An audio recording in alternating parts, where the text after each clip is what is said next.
15 anyos na estudyanteng namaril sa San Jose National High School sinampahan na ng kasong kriminal. Ateneo de Manila University President at iba pang Ateneo Blue Eagle players dumating na sa Criminal Investigation and Detection Group.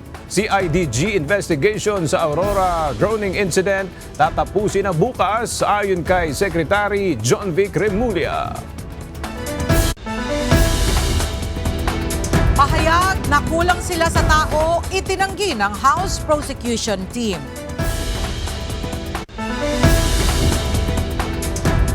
Padre Paura Pumping Station gumagana na matapos tanggalan ng basura.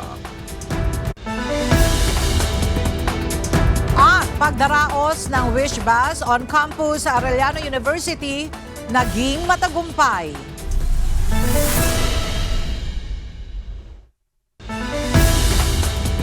Magandang tanghali mga kasangbahay. Ngayon po ay araw ng Miyerkules, June 24, 2026. Tayo po ay sabayang napapakinggan sa Radyo La Verdad 1350, ang UNTV Radio. At una sa mga balita ngayong tanghali. Kinumpirma ng Police Regional Office 8 na sinampahan na ng kasong kriminal ang isa sa mga estudyanteng namaril sa San Jose National High School sa Tacloban City. Ang detalye sa ulat ni JP Nunez. May pananagutan sa batas ang 15 anyos na isa sa mga namaril sa San Jose National High School sa Tacloban City kahit ito ay menor de edad. Ito ang dahilan kaya formal nang sinampahan siya ng kaso ng Police Regional Office 8. Na-file na po through inquest proceedings ang criminal complaint against dun sa isang CACL age 15 one day and above. Samantala, dadaan naman sa ibang intervention ang kasama niyang namaril alinsunod sa Republic Act 9344 o ang Juvenile Justice and Welfare Act of 2006. Kinumpirma rin ng PRO8 na inalis na sa kanyang designation ang policewoman na tiyahin ng isa sa mga namaril dahil sa nangyaring kapabayaan. Kusa naman itong sumuko sa mga otoridad para sa isinasagawang investigasyon. Ongoing ang administrative investigation sa kanya for determination of liability. And yun nga po na she is placed under restrictive custody and she was terminated from her designation. Sa ngayon, pinaigting na ng PRO8 ang police visibility sa loob at labas ng San Jose National High School. Mayroon pa rin umanong takot at hindi pa rin nawawala ang trauma sa ibang mga estudyante at mga magulang, lalo na ng mga malalapit lang sa eskwelahan kung saan naganap ang pamamaril. Nananawagan din ang pulisya sa mga estudyante na agad isumbong sa kanila kung may mga nakikitang kahina-hinalang kilos ang sinuman. For the students naman, this is our message na immediately pag may mga suspicious activities or anumang banta o kahina-hinalang sitwasyon to report to the Philippine National Police for appropriate response. Maaaring tawagan ang PRO8 sa mga numerong 0962-861-6907. Samantala, sinabi naman ni Tacloban Mayor Alfred Romualdez na dapat magsilbing aral sa lahat ang nangyari. Naniniwala rin siyang kaya pa rin nilang bumangon mula sa bagong trahedyang ito. Marami ng trahedyang tumama sa atin dito sa Tacloban and we always bounce back stronger. And I know it's easier said than done, but I think that these victims would be happy, to see that how we can all bounce back and create a safer environment in our schools and really focus on the future of our country. JP Nunez, UNTV, News and Rescue. Diyos ang aming sandigan, serbisyo publiko ang aming pinahahalagahan.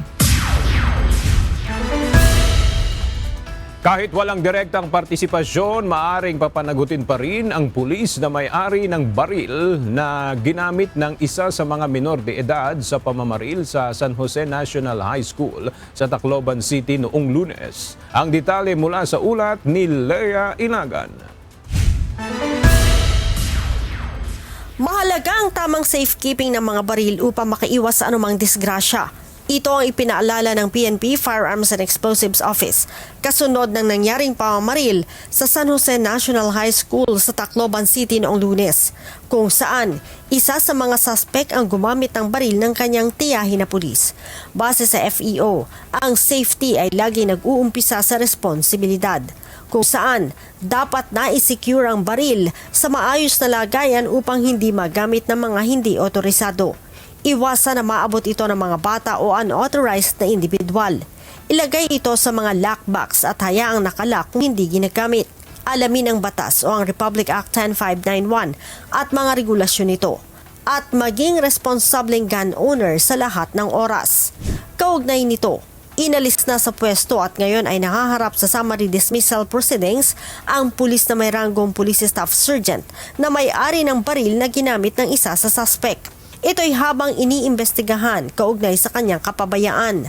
Opo ma'am, relieved na siya right after through restrictive custody. Then, pinahain na po yung administrative investigation po laban sa may-ari ng baril na pulis po.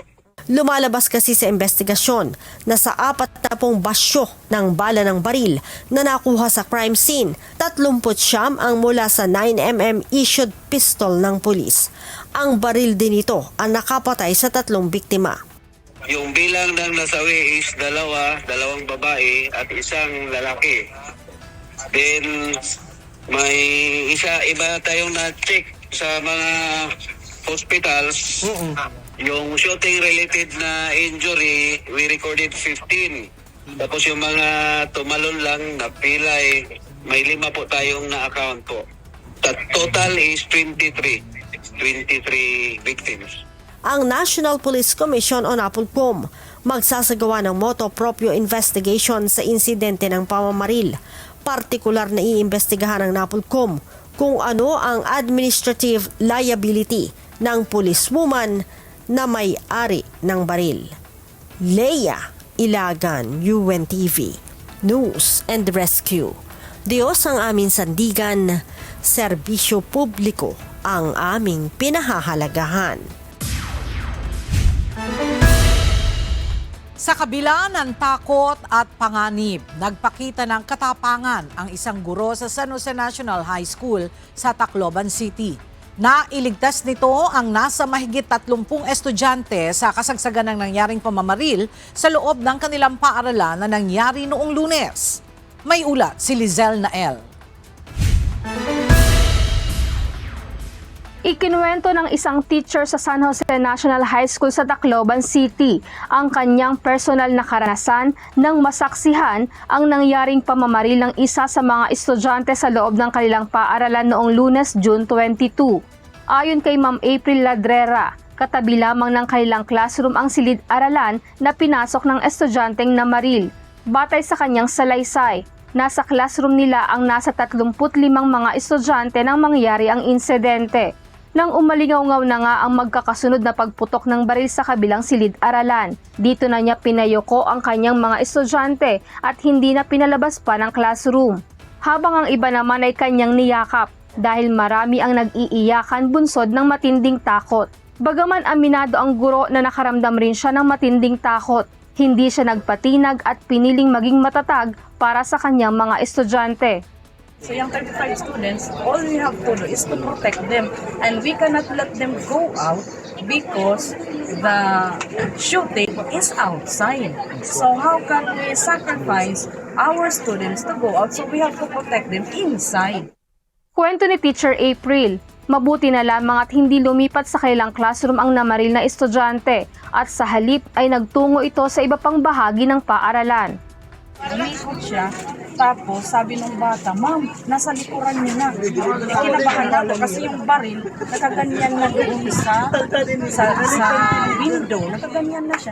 So kinabahan na ako. Paano ko ipoprotect ang mga bata? So I have to hug them, I have to comfort them. Sige, just stay down and keep quiet. Just stay down.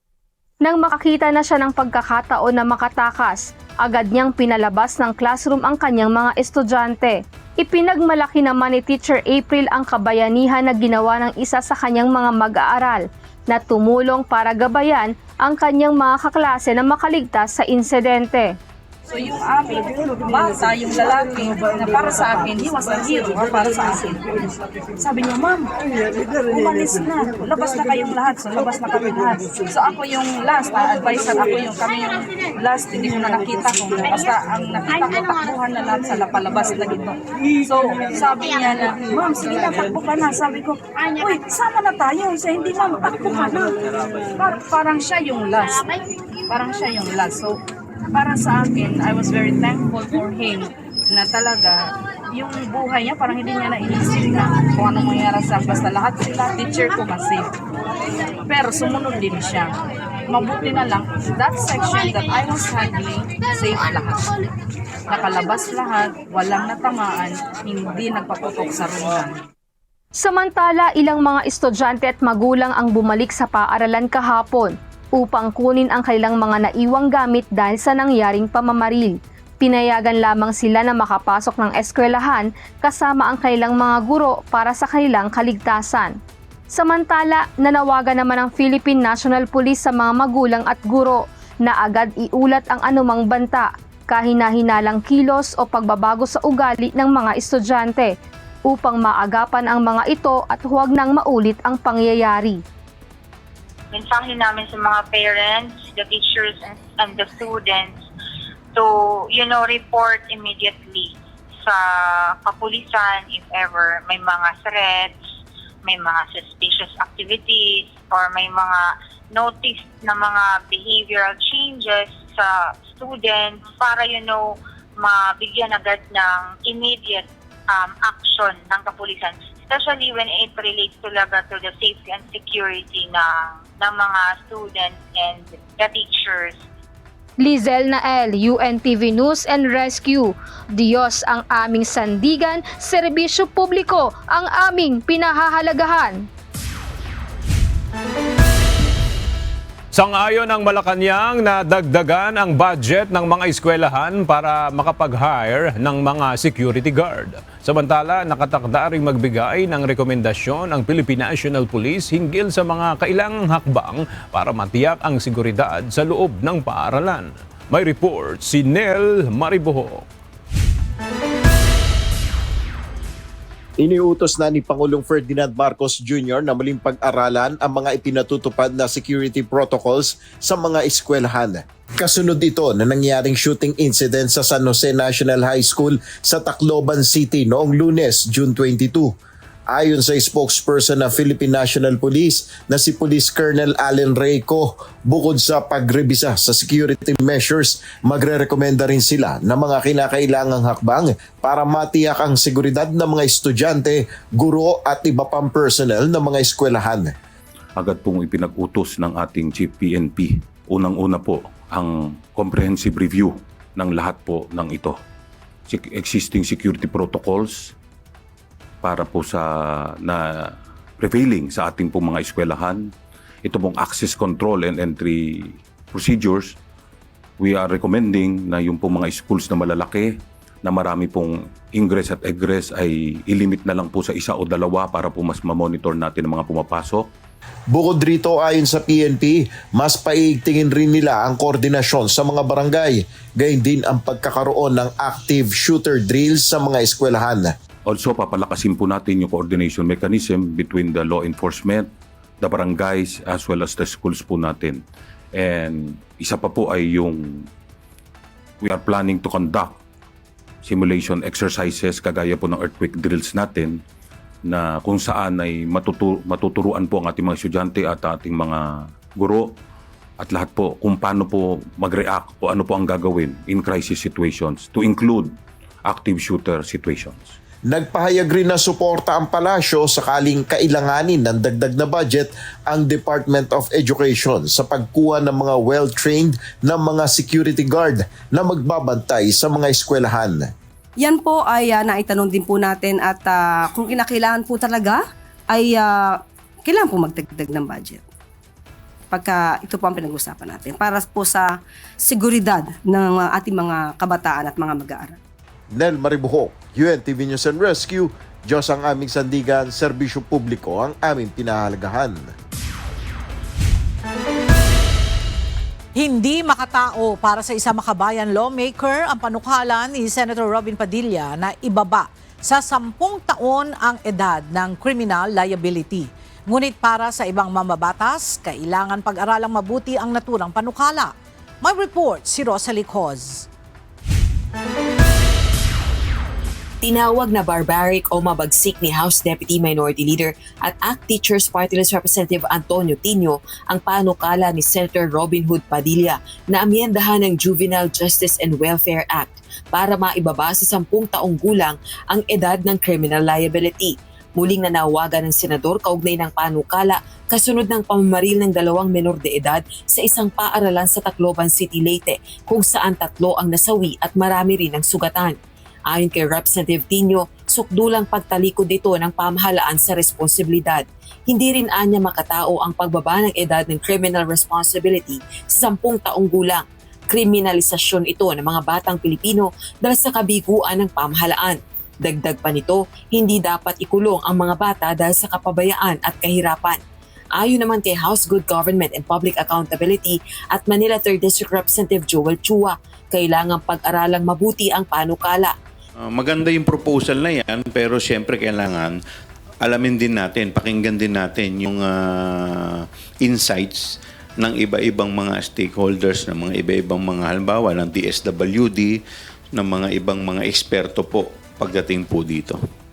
Samantala, inihain naman sa Kamara ang isang resolusyon para iapela sa Department of the Interior and Local Government o DILG na utusan ng mga lokal na pamahalaan na i-augment ang seguridad sa mga nasasakupang public elementary at secondary schools sa pamamagitan nito ng deployment ng mga barangay tanod.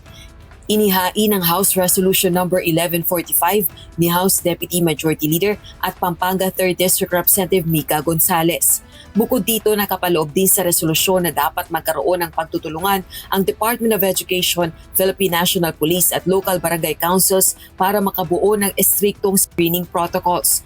Gayon din upang makapagsagawa ng basic security at first responder training para sa mga barangay tanod.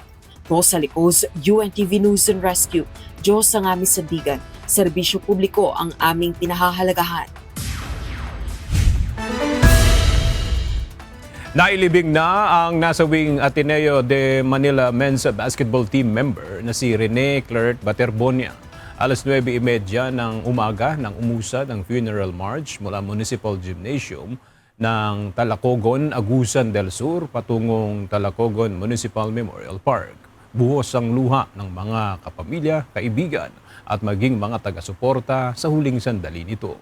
Bago ito, dumagsa rin kagabi sa lamay ni Bobet ang mga teammate at iba pang personalidad.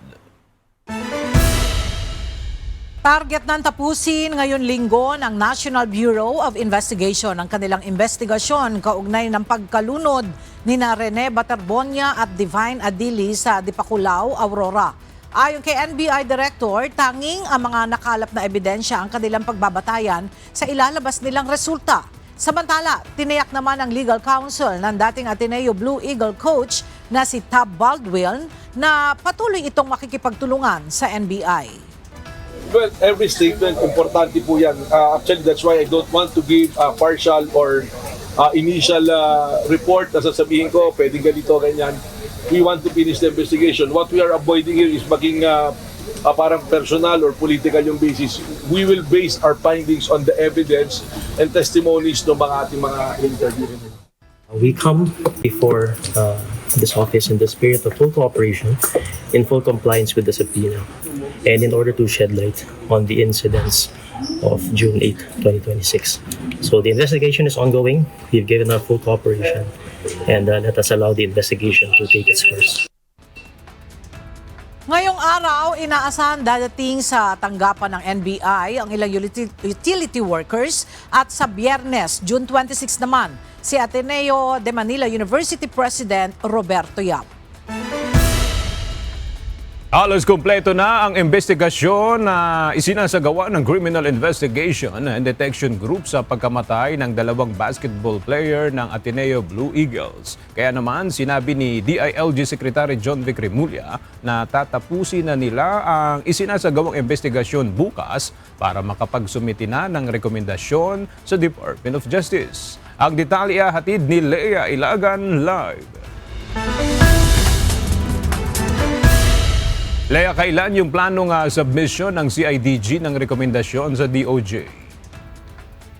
Magandang tanghali sa iyo, Aga. Plano ng Philippine National Police Criminal Investigation and Detection Group na maisumite sa Department of Justice sa Biyernes ang rekomendasyon kaugnay ng posibleng pananagutan o kasong isasampa bunsod ng pagkamatay ni Rene Baterbonia at Divine Adili. Ayon kay Interior and Local Government Secretary John Vic Remulla, tatapusin na ng CIDG hanggang bukas ang isinasagawang investigasyon sa sinasabing team building ng Ateneo Men's Basketball Team sa Aurora noong June 8. Dumating nga kaninang umaga sa tanggapan ng PNP-CIDG ang presidente ng Ateneo de Manila University na si Roberto Yap upang magbigay ng salaysay.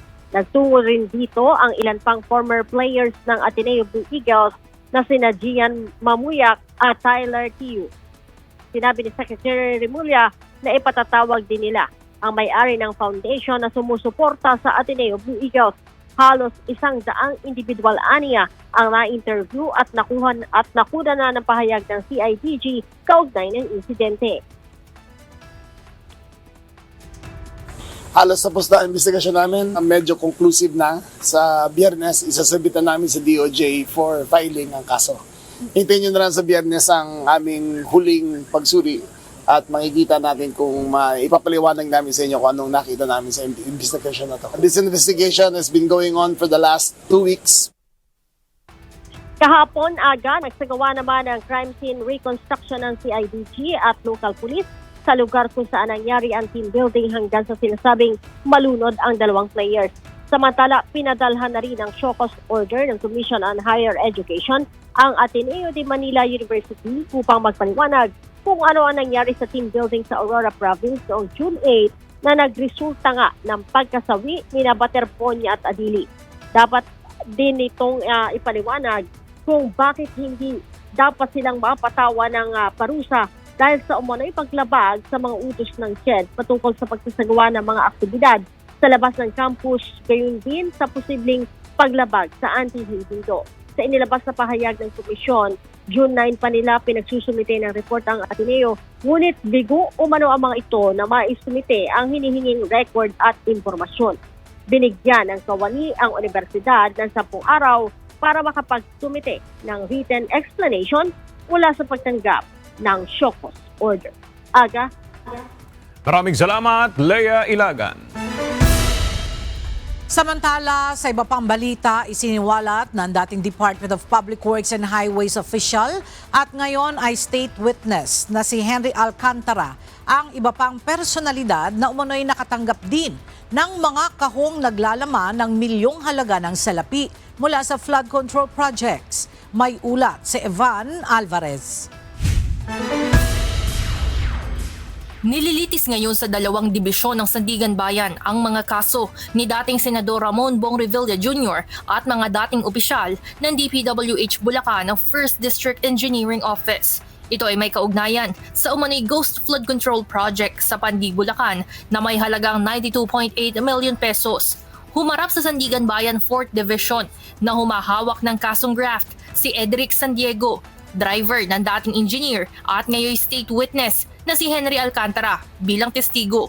Kwento nito, bukod sa kanyang 2 deliveries noong unang quarter ng 2025 kay dating Undersecretary Roberto Bernardo, naghatid na rin umano siya ng mga kahon kay dating Ako Bicol Party List Representative Zaldico at dating Caloocan 2nd District Representative Mitch Cahayon Uy.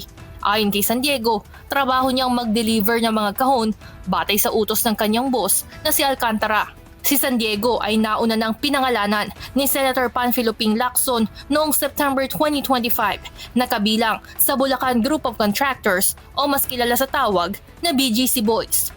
Samantala, pagdating naman sa Sandigan Bayan 3rd Division na humahawak ng kasong malversation, Inamin nito na mula taong 2022 hanggang 2025 ay 10 beses na siyang nakapag-deliver ng mga kahon, kung saan pick-up point ang mismong opisina ng Bulacan 1st District Engineering Office at ida-drop off naman umano sa Diamond Hotel sa Maynila. Ayon kay San Diego, ni minsan ay hindi niya nakita ang laman ng mga kahon, ngunit kutob niya na pera ang laman ng mga ito.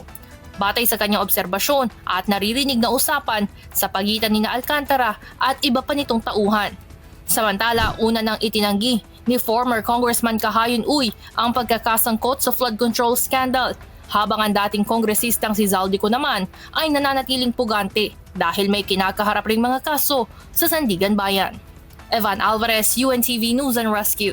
Diyos ang aming sandigan, serbisyo publiko ang aming pinahahalagahan. Planong magdagdag ng mga tao ang clerk of court na tutulong sa pagmamarka sa bawat articles of impeachment. Ito'y upang matapos agad ang pagmamarka ng mga ebidensya para sa paglilitis sa impeachment case ni Vice President Sara Duterte. May report si Jed Neresina. Parehong nais ng House Prosecution Panel at Defense Team na matapos na ang pre-trial conference o ang pagmamarka ng mga ebidensya sa lalong madaling panahon. Ngunit sa damian nila ng mga dokumentong kailangang markahan ay talagang natatagalan ang nasabing proseso. Gayunpaman, agad nang nilinaw ni Attorney Mark Vinluan, isa sa abogado ni Vice President Sara Duterte sa impeachment case, na sapat ang bilang ng depensa kaya't wala itong kinalaman sa matagal na pagmamarka sa mga ebidensya. It was actually the private prosecutors who lacked a certain personnel for the marking of the exhibits. Siguro hindi lang naintindihan masyado ni Representative Luistro ito kasi hindi naman sila nagpa-participate buong araw. No? So they just appear in the morning and then they leave and then they leave the rest of the task to the private prosecutors who are handling the case. So siguro we are in the best position to deny that claim, and we are saying now that we are not undermanned and we are complying with all the directives by the impeachment court. Dagdag naman ni Attorney Michael Powan na siyang tagapagsalita ng defense panel. Handa nilang sundin ang anumang direktiba ng Clerk of Court hinggil sa pre-trial conference. The point is, the defense really is willing to adjust, no? Kung ano man yung kinakailangan to expedite. And we have been doing that. Katulad nung sinabi na kakaroon ng dalawang table na, finally, yung Article 2, we're okay with it. No? Wala tayong problema doon. Because, like we said, we're not here to delay anything, di ba? Ang kailangan lang po talagang maintindihan ng tao, katulad ng sabi ni Attorney Mark, is itong marking is significant for an orderly conduct of the trial itself. Aminado naman ang mga abogado ni Vice President Duterte na hindi simple ang prosesong pinagdaraanan ng mga dokumento bago ito mamarkahan, kaya hindi rin ito ganoon kadaling matapos, lalo na't libo-libong dokumento ang pinag-uusapan o ang dumaraan sa nasabing proseso. Nais din nila Attorney Powa na magkaroon ng sariling marka ang mga dokumento at ebidensyang kanilang hawak. Taliwas ito sa nais ng House Prosecution Panel na gawing common marking na lang para sa magkakaparehong dokumento. No? At pag nagmamarka kasi tayo, hindi naman yan marka. Hindi naman ganun po yun. Tinitingnan natin kung ang kopya ay original, kung ang kopya ay certified true copy, kung ang kopya ay photocopy, at ibig pong sabihin nun ay kinukumpara din namin ang original sa photocopy, yung mga ganung bagay. So, hindi lang po simple yung pagmamarka, pero natural lang po yan at ginagawa po yan sa regular courts. Dagdag ng defense team, hindi nila inaalis sa ngayon ang posibilidad na mapalawig pa ang schedule ng pre-marking ng mga ebidensya. Gayunpaman, handaan nila silang tumalima sa kung ano ang ibababa o magiging desisyon ng Clerk of Court. Jed Neresina, UNTV News and Rescue. Diyos ang aming sandigan, serbisyo publiko ang aming pinahahalagahan. Itinanggi ng legal spokesperson at private lawyer ng House Prosecution Panel na kulang sa tao ang prosekusyon para sa pagmamarka ng mga ebidensya. Samantala, wala pa naman direktiba mula sa Senate Impeachment Court kung mapapalawig ang pre-trial conference hanggang Sabado, June 27. Ang detalye hatid ni Rosalie Coz live. Rosalie, ano ang paliwanag ng prosecution team kaugnay ng bilang ng puwersa nila para sa pre-trial conference? Ella Mariin ngang itinanggi ni Attorney Benjamin Tolosa Jr., ang legal spokesperson, gayon din ng private lawyer ng House Prosecution Panel, ang ulat na kulang ang puwersa ng prosecution para sa pagmamarka ng ebidensya dito sa pre-trial conference para sa impeachment trial kay Vice President Sara Duterte.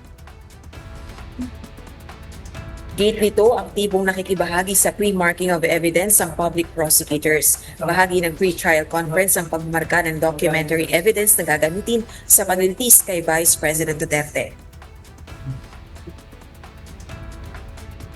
Well, first of all, to state for the record, we don't appreciate the fact that there's a member of the defense team spreading lies about what's actually going on in this pre-trial conference, including the pre-marking of evidence. So I think everyone has seen this. Numerous members of the public prosecutors have been attending the pre-marking conference, not just last Thursday, but even throughout this week. So ayaw na ho namin sanang patulan pa itong mga pag-spread pa ho ng fake news so we could go on to discuss yung more substantive matters. Samantala, inihayag din itong pinagbigyan ng clerk ng Senate Impeachment Court yung kahilingan nilang makapagdagdag ng marking teams. Ngayong araw, 4 na ang marking teams na nakatutok para sa article of impeachment na maling paggamit umano ng confidential funds. 2 teams naman para sa hindi maipaliwanag na yaman. Hanggang alas 7 rin ng gabi ang pre-trial conference ngayong araw.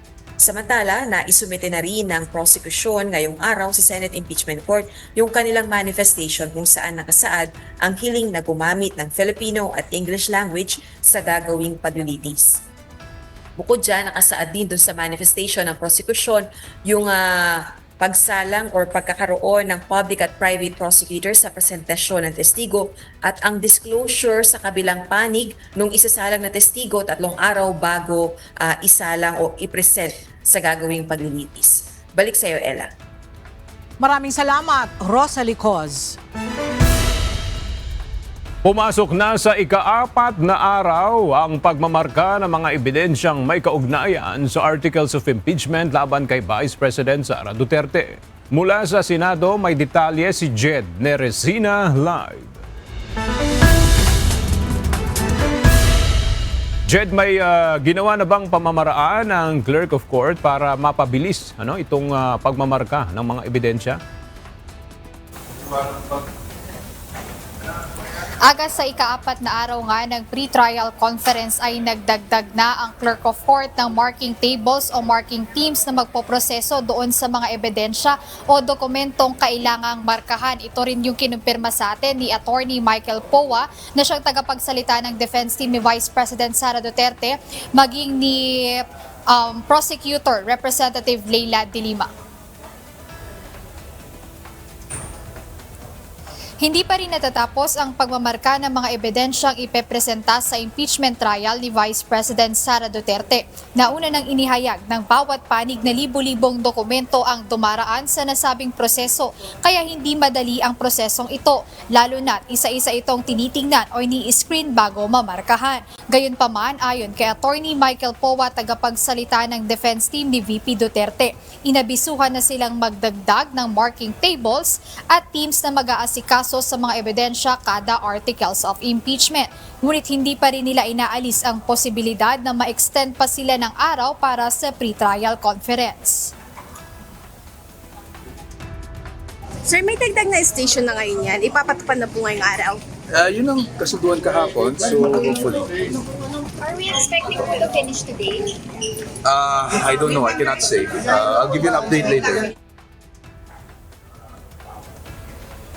Sa kabila nito, handa naman ani ang depensa na mag-adjust sa schedule na ibababa o ipatutupad ng Clerk of Court. Dagdag pa ni Attorney Powa na hindi pa tamang sabihin sa ngayon na madedelay ang trial proper sa July 6 dahil base sa unang napagkasundo ang impeachment calendar. May hanggang bukas pa para sa pre-trial conference at paglalabas ng pre-trial order. Aga, kanina nakapanayam namin si Public Prosecutor Representative Leila de Lima at kinumpirma niya nga na ngayong araw ay mayroon ng 6 na marking tables o marking teams. So sabi niya, 4 dito na marking tables ay nakalaan para doon sa Article 1 which is yung sa umano'y maling paggamit ng confidential funds at yung 2 marking tables naman ay nakalaan doon sa Article 2 which is yung hindi maipaliwanag na yaman ni Vice President Duterte. At bukod dyan, sinabi ni Representative de Lima para rin mapabilis yung pagmamarka dito sa libo-libong mga dokumento o ebidensya ay nag-extend na rin ng oras yung Clerk of Court para sa pre-trial conference mula sa 9 a.m. to 5 p.m. Ginawa na itong 9 a.m. to 7 p.m. Kaya umaasa siya or umaasa rin yung House Prosecution Panel na matapos ngayong araw yung Article 2 o yung unexplained wealth na mga ebidensya at hanggang bukas sana ay matapos na rin yung Article 1 o yung mga ebidensyang may kaugnayan dito sa umano'y maling paggamit ng confidential funds. Bukod dyan, nag-manifest din sila ngayong araw na isama rin sana kung kakayanin pa dito sa pre-trial conference na mabuksan na yung BIR box na posibleng naglalaman nga ng tax records si Vice President Sara Duterte na kung matatandaan, hindi ito binuksan noong hearing sa Kamara dahil confidential nga yung mga laman nito. So sabi ni Representative de Lima, nasa Clerk of Court na or nasa impeachment court na yung desisyon kung bubuksan na ito ngayon sa pre-trial conference o posible ring buksan kapag nagsimula na yung trial proper dito sa impeachment case ng pangalawang Pangulo. Ayan muna update mula rito sa Senado. Balik sa inyo, Aga. Maraming salamat, Jed Neresina. Mahalaga ang pag-uulat ng tama at patas lalo na sa mga seryosong alegasyon. Ito ang binigyan diin ng International Criminal Court o ICC Trial Chamber 3 sa pagpapatuloy ng status conference sa kasong Crime Against Humanity na kinakaharap ni dating Pangulong Rodrigo Duterte. Samantala, itinakda sa August 18 ngayong taon ang pagsusumite ng report ng expert panel na susuri sa kalusugan ni dating Pangulo. May report si Dante Amento. Natapos na kahapon ang ikalawang status conference para sa kaso ni dating Pangulong Rodrigo Duterte sa International Criminal Court o ICC. Napagkasunduan na sa August 18 ngayong taon magsusumite ng ulat ang expert panel na sumusuri sa kalusugan ng dating presidente. Pagkatapos nito ay saka magpapasya ang trial chamber kung fit to stand trial o kayang humarap ng former president sa aktual na paglilitis. The 18th of August for the experts to file their reports. 24th of August, the registry was going to file the experts' reports. Right. And 31st of August, observations from the parties and participants, including any request that may be made for an actual hearing. Samantala, nagbigay naman ng mahigpit na paalala ang hukuman hinggil sa wastong pakikipag-ugnayan sa media at ang pag-iwas sa pagpapakalat ng mga fake news. Hinimok ng hukuman ang media na mag-ulat ng wasto at patas at iwasan ang anumang uri ng espekulasyon. Ito ay dahil sa bigat ng mga aligasyon ng krimen na kinakaharap sa nasabing paglilitis. Pinaalalahanan din ang media na ang anumang usapin na tilalakay sa mga private session ay mahigpit na ipinagbabawal na iulat sa publiko. The first thing we wish to emphasize is the need for the media to report to the public accurately and fairly what is said in court, and above all to avoid speculation. That is important in any trial, and it's doubly important when it comes to a trial of serious allegations. Naglabas din ng babala ang hukuman sa lahat ng mga abogado sa kaso na iwasan ang pagbibigay ng mga pahayag sa media na hindi nararapat. Binanggit ng hukuman na ang tamang lugar para sa mga legal na argumento ay sa loob lamang ng courtroom. This case has attracted, not surprisingly, a substantial amount of media interest in the Philippines in particular.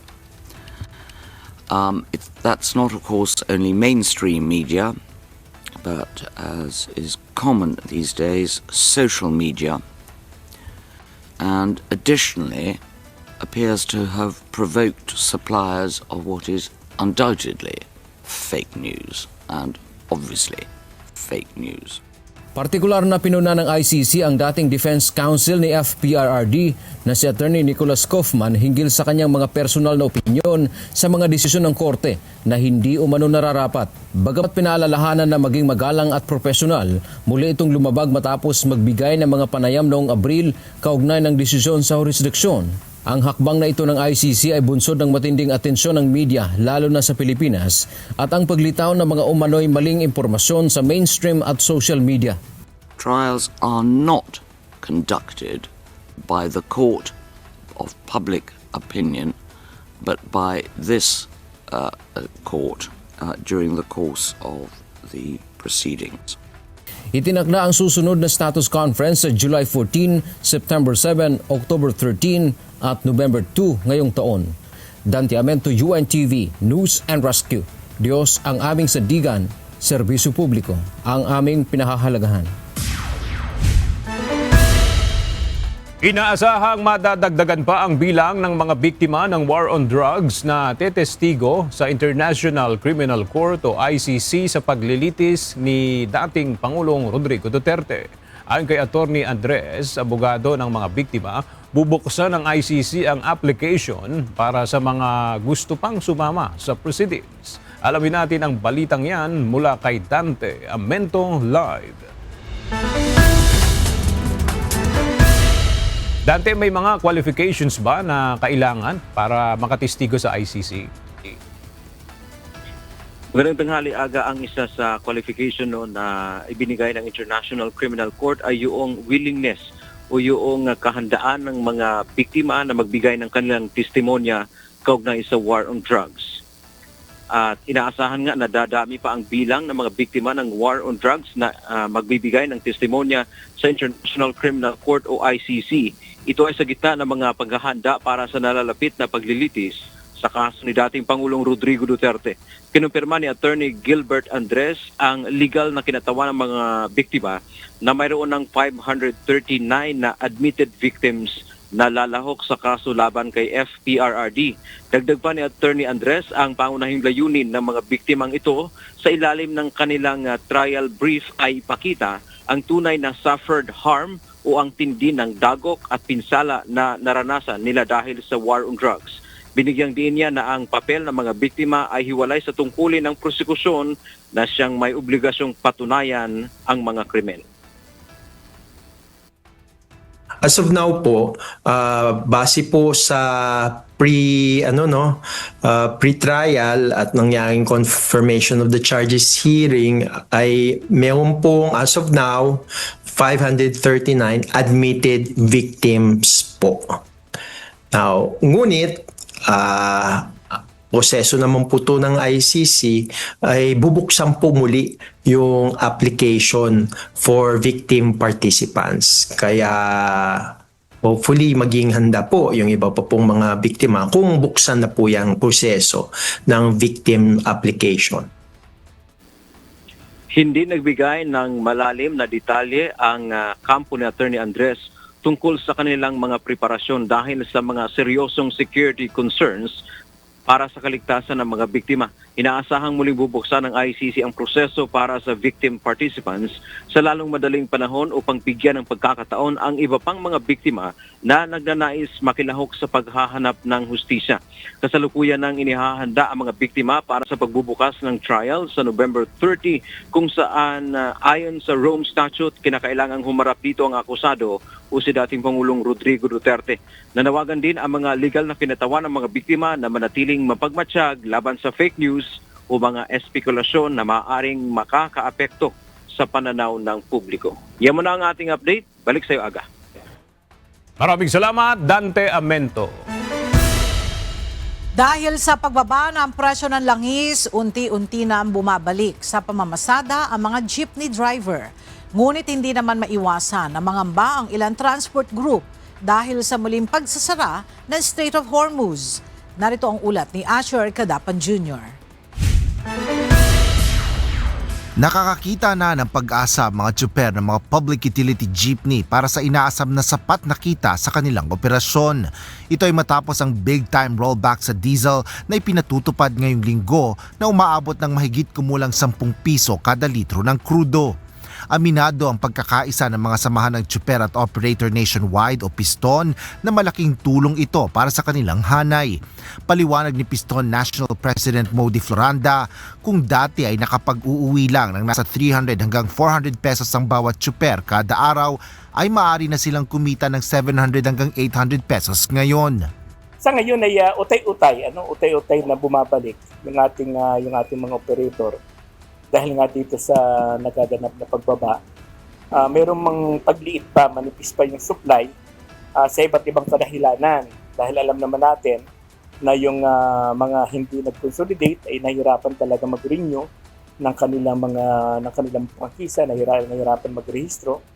Para naman kay Melencio Boy Vargas, National President ng Alliance of Transport Operators and Drivers Association of the Philippines o ALTO-DAP, kahit papaano ay makababawi na mga PUJ driver at operator ngayon. Gaya niyan, 9 pesos yung ibinaba. At tapos meron pa kaming nakukuha discount na 10 pesos. Napakalaking bagay din sa amin dahil yung mga nawala nung nakaraan ay ma-exam na nito. Ngunit sa gitna ng wala pang katiyakang peace talk sa pagitan ng Estados Unidos at Iran, hindi maiwasan ng mga transport group na mag-alala para sa hinaharap. Ito ay lalo't ilang buwan na rin silang nagtitiis sa mataas na presyo ng petrolyo habang hindi naman tumataas ang kanilang pasahe para makabawi sa malalaking gastusin sa operasyon ng mga pampasaherong jeep. Nakakapangamba dahil bagamat merong agreement yung US at Iran, tipong maglalaps, magkukulaps yung parang agreement. At nagsasabi ang Iran na malaki ang posibilidad na muli nilang isara yung hormones. Sa totoo lang, nakakatakot na naman ito dahil alam mo naman, parang ito'y sinasamantala ng mga oil companies natin na kung saan makukuha nila ng mababa, pag nagtaas, bebenta nila ng mataas. Yun ang isang masakit dito eh. Kaya kami naman mga driver at operator, wala naman kami magagawa kundi sumunod. Noong Mayo, naghain ng petisyon sa Land Transportation Franchising and Regulatory Board o LTFRB ang grupo ng Piston na humihiling ng 10 pisong dagdag pasahe sa gitna ng labis na pagtaas ng presyo ng langis dahil sa digmaan sa Middle East. Asher Cadapan Jr., UNTV News and Rescue. Diyos ang aming sandigan, serbisyo publiko ang aming pinahahalagahan. Ininspeksyon ni Public Works Secretary Vince Dizon ang Padre Faura Pumping Station sa lungsod ng Maynila na 1 taon nang hindi gumagana. Natuklasan ng kalihim na ang dahilan ng hindi pagtakbo ng pasilidad ay dahil sa makapal na basura na bumara sa pumping station. Mula sa Maynila, narito ang report ni Asher Cadapan Jr. live. Asher, natanggal na ba yung mga basura na bumara sa Padre Faura Pumping Station? Agad fully operational o gumagana na itong Padre Faura Pumping Station dito sa lungsod ng Maynila matapos nga ang 1 taon na hindi nito pagtakbo dahil dyan sa mga bumarang mga basura na iyan sa mga pipes ng pasilidad. Makapal na basura sa mga tubo ng Padre Faura Pumping Station sa Rojas Boulevard ang dahilan kung bakit hindi ito gumana sa nakalipas na 1 taon. Ito ang inihayag ni Public Works Secretary Vince Dizon kasabay ng pag-iinspeksyon sa pasilidad ngayong umaga. Paliwanag ng kalihim, ang tambak na basurang ito ay isa sa mga pangunahing dahilan ng mga pagbaha sa lungsod, partikular na sa mga area ng Ermita at Malate. Nung earlier this year, in-inform ako na yung 3 pumping station dito sa Ross Boulevard na humihigop dapat ng tubig baha sa Taft Avenue, Faura, Remedios, Malate, all the way hanggang Pio Campo, sira 3. 3 yan. Yung itong Faura, Remedios, tsaka Abad. So, nung pinatignan ko, ito nakita natin. 1 taon yan ganyan. Hindi gumagana. Kaya talaga magbabaha sa Taft. Ayon kay Secretary Dizon, dahil natanggal na ang mga nagbarang basura, Inaasahang maiibsan na ang mga pagbaha sa lugar, lalo na kapag bumubuhos ang malalakas na ulan. Sa ngayon, 2 pang sirang pumping station sa Ross Boulevard ang kasalukuyang kinukumpuni ng DPWH. Yung pag-repair, matatapos na tayo ng first week of July at the latest. So itong power tapos na, naayos na. Yun na lang remedios tsaka abad ang aayusin. So hopefully, pag natapos lahat to, mamimenos yung baha sa all the way to Taft, all the way to Pio Campo. Pati dito sa Magate, dito sa Cagaw, sa Faura, mamimenos ng baha. Kasi, or at the very least, kung magbaha man, mabilis mawawala kasi mabilis mahihigop eh.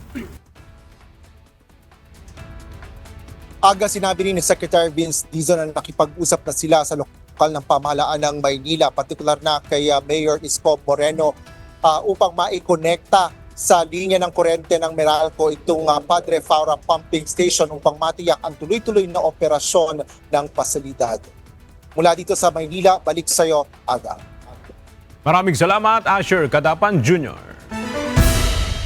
Mapapalakas ang kakayahan ng Armed Forces of the Philippines sa pagbabantay at pagmamanman sa karagatan matapos tumanggap ng 4 na autonomous underwater at surface vehicles mula sa Estados Unidos. Nagkakahalaga ng 754 million pesos ang mga Triton systems. Makibalita tayo kay Ryan Lacanlale live.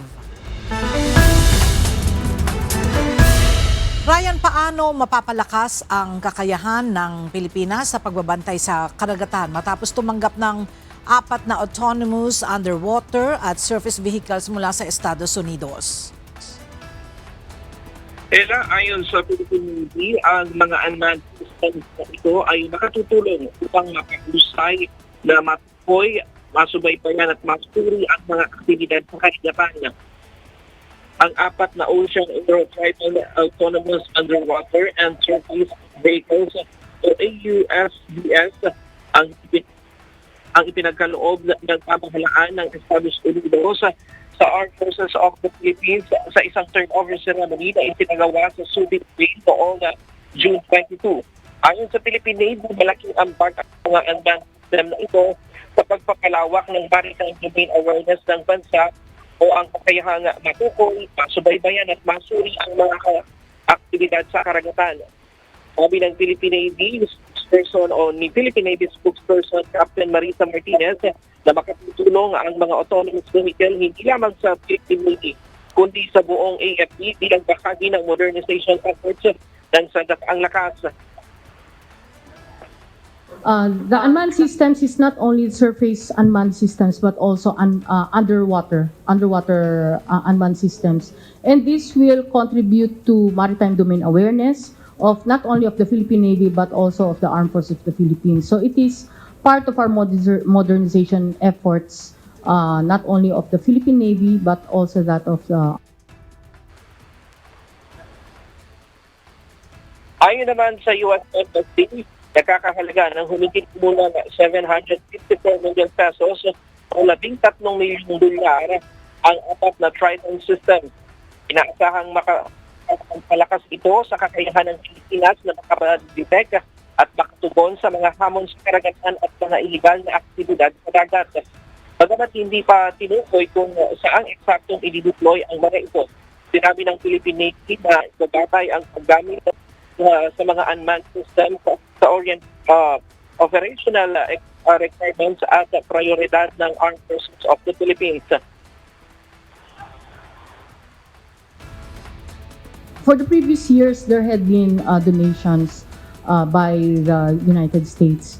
So it is a continuous modernization effort also by the United States, and based on the legal frameworks that had been drafted, the defense cooperation frameworks that was agreed upon by both countries. Ella, ang donasyon ay bahagi ng patuloy na defense cooperation sa pagitan ng Pilipinas at Estados Unidos at suporta sa layuning mapanatili ang isang malaya at bukas na Indo-Pacific region. Ganun ang latest mula dito sa Cap Aguinaldo sa Quezon City. Balik sa iyo, Ella. Maraming salamat, Ryan Lacanlale.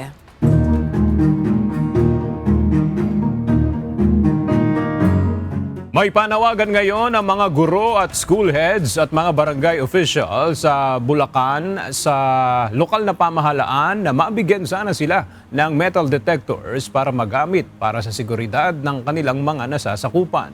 Mula sa Malolos, Bulacan, makibalita tayo kay Nestor Torres live. Nestor, ano yung sagot ng mga kinaukulang lokal na opisyal sa panawagan na yan? Magandang tanghali, Aga. Ayon kay Bulacan ABC President Fortunato Angeles, wala silang pondo ukol sa metal detectors sa mga paaralan. Pero ang nakikita nilang solusyon para magkaroon ang mga paaralan ay lumapit sila sa local government unit para ito ay mapondohan. Walang halos na ginagamit na metal detectors ang mga security personnel sa mga paaralan sa Bulacan. Ayon sa ilang division school superintendents sa Bulacan, bukod sa kulang-kulang sila sa security guard, problema rin nila na wala silang pambili o pondo para sa metal detectors. Ang pag-asa nila ay mabigyan sila ng magagaling sa manlang sa barangay. Alam naman natin na unang-una nga, yun nga lang security guard, wala tayong trained security guard na silang mag-aano nitong mga of course sila yung may authority at saka trained din sa paggamit ng mga metal detectors. Ayan, tapos wala naman po tayong pondo para dyan. No, kaya mahirap din po. Sagot naman ni Bulacan ABC President Fortunato Angeles, ngayon ay walang nakalaang pondo ang mga barangay officials para sa metal detector sa mga paaralan. Ang nakikita nilang solusyon dito ay alamin ang presyo at ilapit ito sa syudad o munisipalidad at lokal na pamahalaan sa Bulacan para mapagandaan nila ang gasto sa halaga ng metal detectors. Kasi hindi ko alam kung magkano presyo ng metal detector eh. Kung yun ay medyo mura, madali namang ma-provide. Ang problema kung medyo mahal, sino ba ang magpo-provide? Barangay, eskwelahan, o DepEd, o munisipyo. Pero kung magkakaroon nun, ay much better. At hindi naman kasi lahat ng barangay kayang bumili ng mga ganun. At yan muna ang ating latest live mula dito sa Bulacan. Balik sa iyo, Aga. Maraming salamat, Nestor Torres. Pansamantalang itinigil ang isang road construction project sa Cannon Road sa Tuba, Benguet matapos masawi ang isang 29 na taong gulang na rider na nahulog sa ginagawang bahagi ng kalsada kahapon. Alamin natin sa balitang yan ni Grace Doctolero live. Grace, ano na ang ginawang aksyon ng mga kinaukulan dyan upang huwag nang maulit ang aksidente sa ginagawang bahagi ng Cannon Road? Ella, nagdagdag na ng mga barriers at iba pang safety devices ang mga kinaukulan habang patuloy ang investigasyon sa pagkamatay ng isang 29 anyos na rider sa Cannon Road. Lumalabas sa paunang investigasyon na pauwi ang biktima nang mahulog siya kasama ang kanyang motorsiklo sa humigit kumulang 9 na metrong lalim na ginagawang bahagi ng kalsada sa barangay Camp 6 Tuba, Benguet. Ayon sa mga residente, nakarinig sila ng malakas na kalabog ng madaling araw, ngunit inakala nila na mga batong mula lamang sa konstruksyon ang bumagsak. Nadiskubre lamang ang biktima pagkalipas ng ilang oras nang mapansin ang liwanag mula sa kanyang motorsiklo. Pinagtutuunan ngayon ng mga otoridad kung sapat ang mga nakalagay na safety devices sa lugar nang maganap ang insidente. Bilang agarang hakbang, naglagay na ang DPWH 1st District Engineering Office ng karagdagang 22 plastic barriers sa bahagi ng kalsadang sakop ng proyekto. Pansamantala ring itinigil ang konstruksyon habang isinasagawa ang mas malalim na investigasyon sa insidente. Sa ngayon, Ella, ay hinihintay pa ng mga otoridad ang kabuang resulta ng investigasyon upang matukoy kung may mga pagkukulang sa mga ipinatupad na safety measures sa lugar at kung may pananagutan sa nangyaring insidente. Yan muna ang balita. Balik sa iyo, Ella. Maraming salamat, Grace Doctolero. At sa ating pong iiwang mga salita ng Diyos na ating sandigan mula sa aklat ng Juan, Kapitulo 6, versikulo 35, na nagsasabi, Sa kanila'y sinabi ni Jesus, "Ako ang tinapay ng kabuhayan.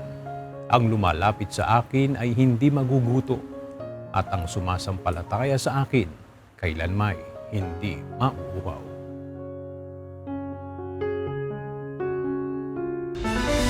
At iyan ang mga balitang aming tinutukan at inaksyonan. Dahil sa aming pagbabalita, una ang pagkalinga sa kapwa. UNTV C News, may balita saan mang panig ng daigdig. At dito sa UNTV, Diyos ang aming sandigan, serbisyo publiko ang aming pinaaalagahan. Magandang tanghali.